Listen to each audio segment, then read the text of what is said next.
Bismillahirrahmanirrahim. Assalamualaikum warahmatullahi wabarakatuh. Alhamdulillahirabbil alamin. Assalatu wassalamu ala asyrafil anbiya'i wal mursalin sayyidina wa maulana Muhammadin sallallahu alaihi wasallam wa ala alihi wa sahbihi ajma'in, amma ba'd. Faqala Allah Ta'ala fil Qur'anil Karim, A'udzu billahi minasy syaithanir rajim. Bismillahirrahmanirrahim. Laqad khalaqnal insana fi ahsani taqwim, thumma radadnahu asfala safilin. Illal ladzina amanu wa 'amilus shalihat, ila akhir surah. Sadaqallahul aliyyul azim. Wa sadaqa rasuluhun nabiyul aminul karim.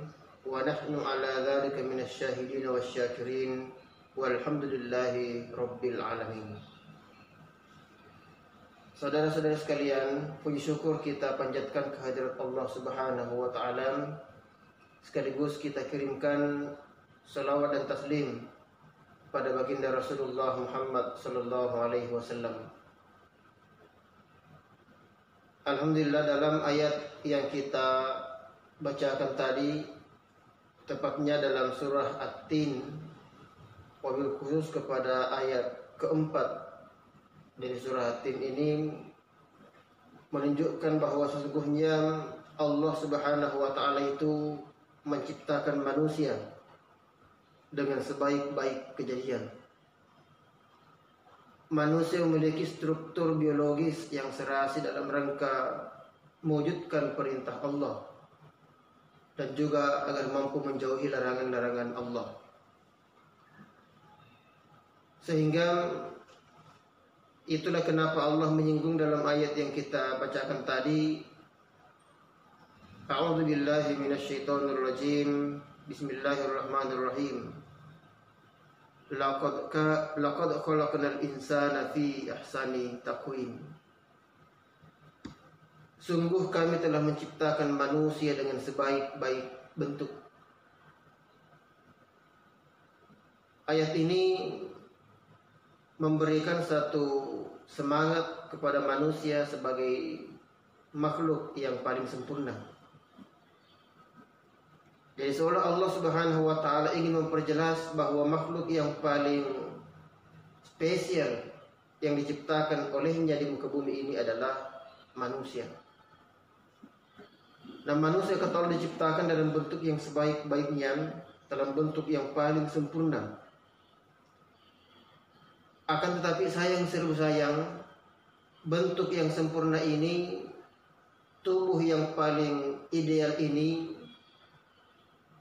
Tsumma radadnahu asfala safilin, kemudian akan dicampakkan ke dalam tempat yang paling hina.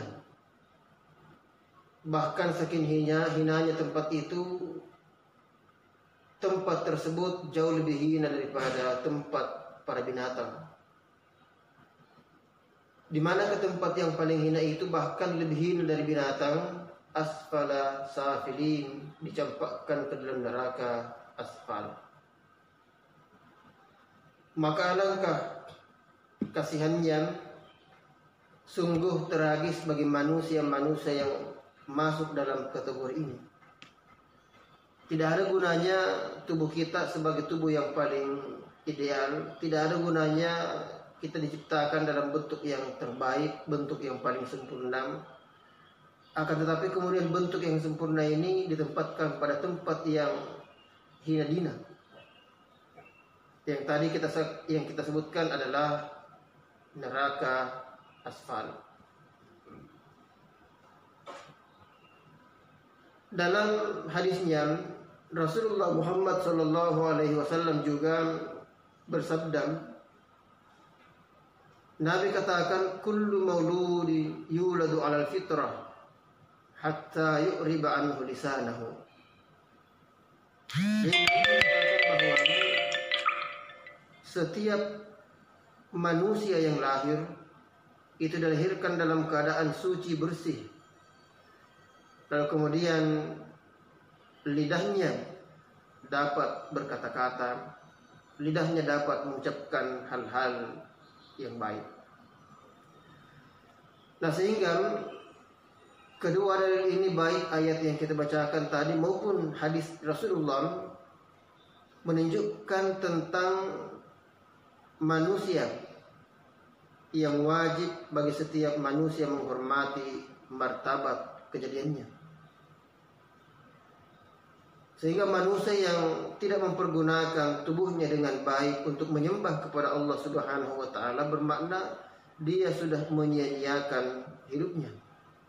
Dia sudah merendahkan martabatnya, bahkan yang tadinya diangkat oleh Allah pada martabat yang paling tinggi, dia jatuhkan martabat itu pada martabat dan pada posisi yang paling rendah, bahkan terendah, lebih rendah daripada binatang.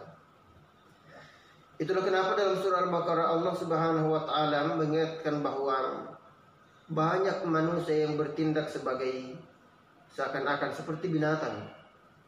Ulaika kal an'am, mereka itu bagaikan binatang kerbau. Saudara-saudara sekalian, kerbau ini sebetulnya hanya mewakili binatang-binatang yang lain, tetapi memaknai bahwa manusia banyak yang menempatkan dirinya pada posisi yang paling rendah, menjerumuskan dirinya pada posisi yang paling rendah, yang sama dengan binatang. Bal hum adallun, bahkan lebih parah daripada binatang. Nah, semoga kita semua jauh daripada sifat seperti itu. Semoga kita semua jauh, dijauhkan Allah dari perbuatan-perbuatan seperti itu.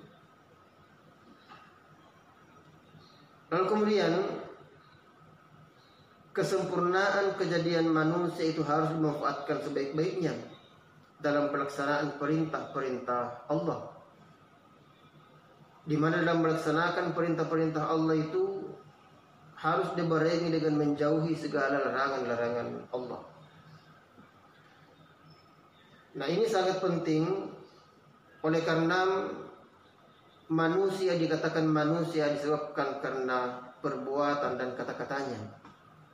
Maka ketika perbuatan dan kata-kata yang kita keluarkan tidak sesuai antara satu sama lain, berbeda ucapan, beda pula perbuatan, maka menunjukkan bahwa orang seperti ini tidak boleh dipegang kata-katanya.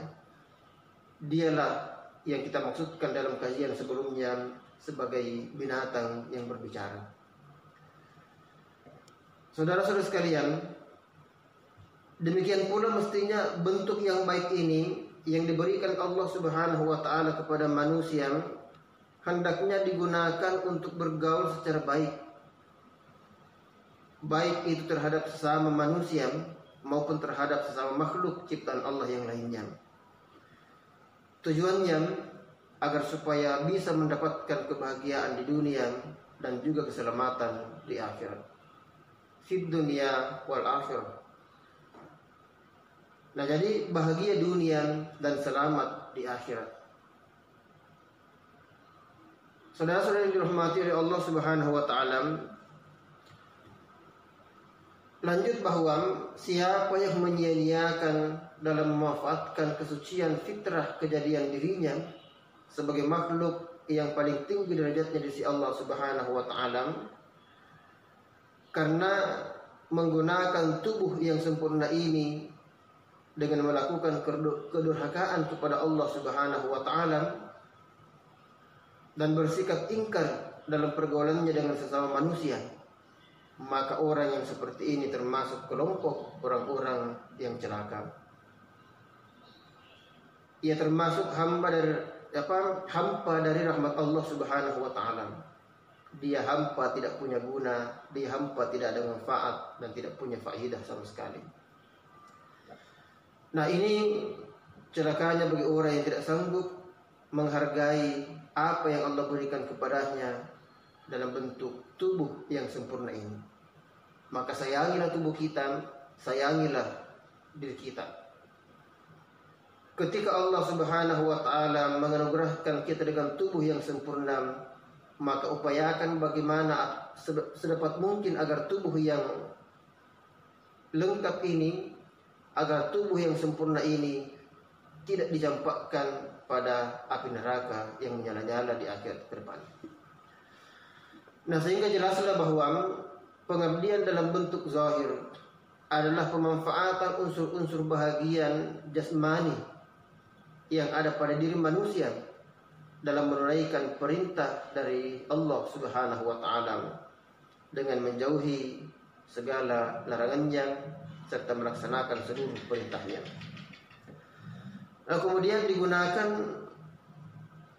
untuk bergaul secara baik terhadap sesama manusia dan menjauhi sikap-sikap yang tidak terpuji, yang tidak disenangi oleh Allah Subhanahu wa taala.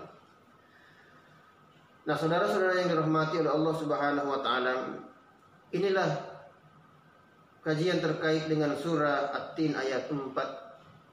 Laqad khalaqnal insana fi ahsani taqwim. Allah ciptakan manusia dengan bentuk yang paling baik, tapi sayang, sungguh sayang, kata Allah, kelak dicampakkan ke tempat yang hina. Beruntung surah ini tidak titik sampai di situ. Beruntung Allah Subhanahu wa taala melanjutkan pada ayat berikutnya, illa, ada pengecualian dari seluruh manusia yang dicampakkan ke dalam neraka asfal tadi. Ternyata ada pengecualian, ada yang diselamatkan oleh Allah Subhanahu wa taala. Alladzina amanu adalah orang-orang yang senantiasa beriman kepada Allah Subhanahu wa taala. Nah, saya kira ini terkait dengan seperti apa itu keimanan akan kita lanjutkan dalam episode berikutnya. Dan demikian sebagai bahan renungan agar kita menyayangi tubuh kita, tidak merelakan tubuh ini dibakar dengan api neraka. Yang kita sayangi tubuh kita sekarang ini di dunia, kita sayangi kulit kita di dunia saat sekarang ini, kita beli bedak yang mahal untuk bisa mempoles tubuh kita agar menjadi halus, wajah kita menjadi indah. Akan tapi kemudian sayang serbu sayang, di akhirat justru menjadi bahan tertawaan dan bahkan bahan ejekan, bahkan bersama-sama dengan iblis dan kuncu-kuncunya dalam api neraka. Semoga kita semua diselamatkan Allah Subhanahu wa taala, dan semoga kita semua mendapatkan syafaat dari baginda Rasulullah Muhammad sallallahu alaihi wasallam. Demikian, wallahu muwaffiq ila aqwamit thoriq. Wassalamualaikum warahmatullahi wabarakatuh.